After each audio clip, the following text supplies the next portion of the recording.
नमस्कार किसान भाइयों, आप देख रहे हैं फसल तेजी मंडी यूट्यूब चैनल। मैं हूं राजू धाकड़। किसान भाइयों, आपके लिए एक और वीडियो लेकर हम हाजिर हैं और इस वीडियो में बात करने वाले हैं सरसों के भाव के ऊपर कि सरसों के भाव में जो मंदी व तेजी दोनों एक साथ हो रही है। कभी मंदी हो रही है तो कभी तेजी हो रही है, तो इसका मुख्य कारण क्या है, इस वीडियो में हम आपको जानकारी देने वाले हैं। अगर चैनल पर पहली बार आए हैं, फसल तेजी मंडी की रिपोर्ट जानना चाहते हैं तो चैनल को इस साइड में आपको सफ़ेद या लाल अक्षर में बटन दिख रहा होगा, दबाने के बाद में घंटी आएगी, उसको भी ज़रूर दबा दीजिएगा। और ये वीडियो अगर आपको पसंद आ रहा हो तो वीडियो को लाइक भी करिएगा। चलिए बात कर लेते हैं सरसों के भाव के ऊपर। किसान साथियों और व्यापार भाइयों, सरसों बाजार इस समय एक ऐसे मोड़ पर खड़ा है जहां वैश्विक स्तर पर राजनीतिक और आर्थिक घटनाएं सीधे तौर पर घरेलू तेल तिलहन बाजार को प्रभावित कर रही है। अमेरिका द्वारा लगाए गए टैरिफ और उसकी संभावित नीतियों को लेकर फैली अफवाहों से अंतर्राष्ट्रीय बाजारों में भारी अस्थिरता पैदा की है, जिसका सीधा असर भारत में सरसों और अन्य तिलहनों के भाव पर देखने को मिल रहा है। ऐसे में यह अंदाज़ा बहुत ही मुश्किल हो गया है कि बाजार किस तरफ जाएगा। एक ही दिन में बाजार मंदी और तेजी दोनों के रुझान दिखा रहा है।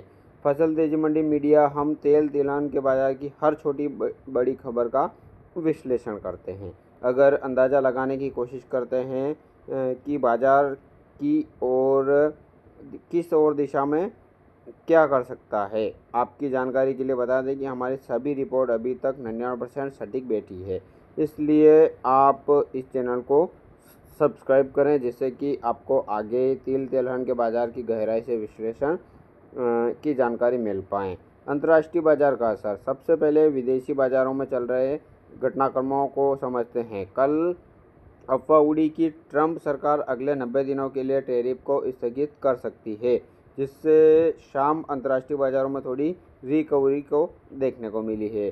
केल मलेशिया पाम ऑयल फ्यूचर्स में जून अनुबंध 4250 रिंगित के ऊपर बंद हुआ है, जबकि सीबीओटी में सोया तेल ने भी 44.67 तक उछाल दिखाया। हालांकि बाद में व्हाइट हाउस ने इस टैरिफ विराम की खबर को अफवाह बताया है, जिससे बाजार फिर फिसला।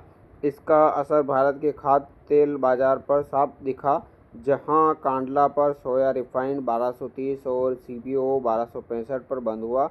ऐसे में भारत जैसे देश जो अपनी ज़रूरत का 60% से अधिक तेल आयात करते हैं, यह वैश्विक उतार चढ़ाव सीधे घरेलू बाजार पर दबाव बढ़ाते हैं।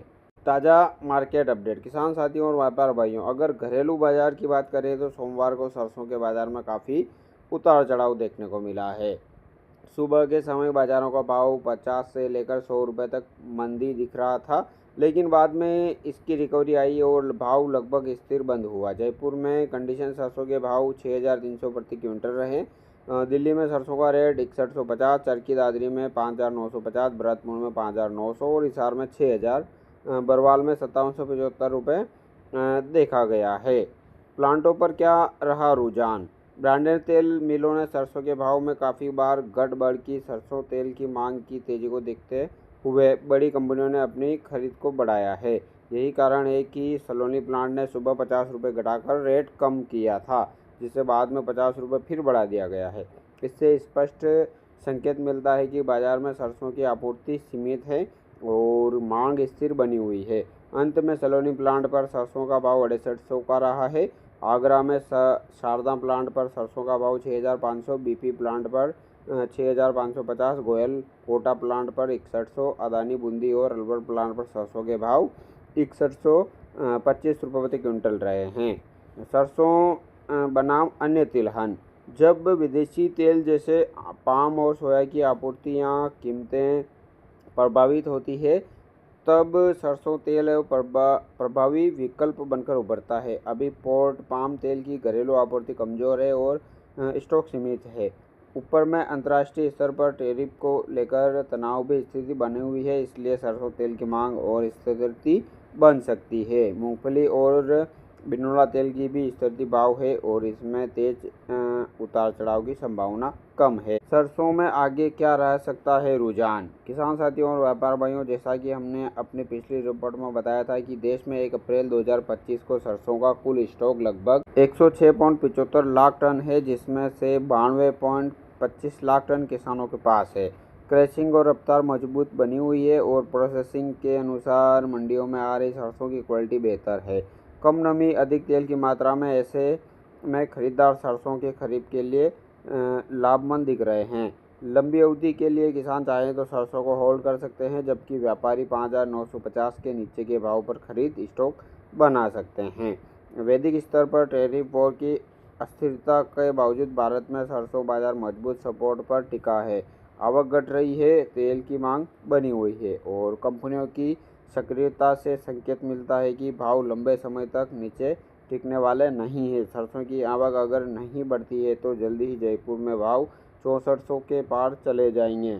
विशेषज्ञों का मानना है कि अप्रैल की 10 तारीख तक स्टॉक बनाने का समय उपयुक्त है। वर्तमान भाव पर स्टॉक करने वाले किसान और व्यापारियों को आगे चलकर लाभ मिल सकता है।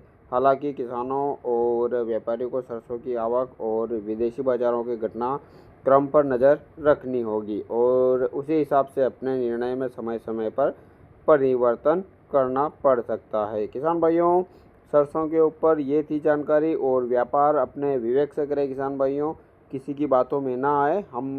हमारे पास जो जानकारी पहुंची थी किसान भाइयों, हमने आप तक पहुंचाई है। वीडियो कैसी लगी आप कमेंट में ज़रूर बताइएगा। चैनल पर पहली बार आए तो सब्सक्राइब जरूर कर लीजिएगा, क्योंकि इस चैनल पर हम तेजी मंदी की रिपोर्ट देते हैं, सोयाबीन, सरसों, चना वगैरह सभी की, तेल एजेंट की।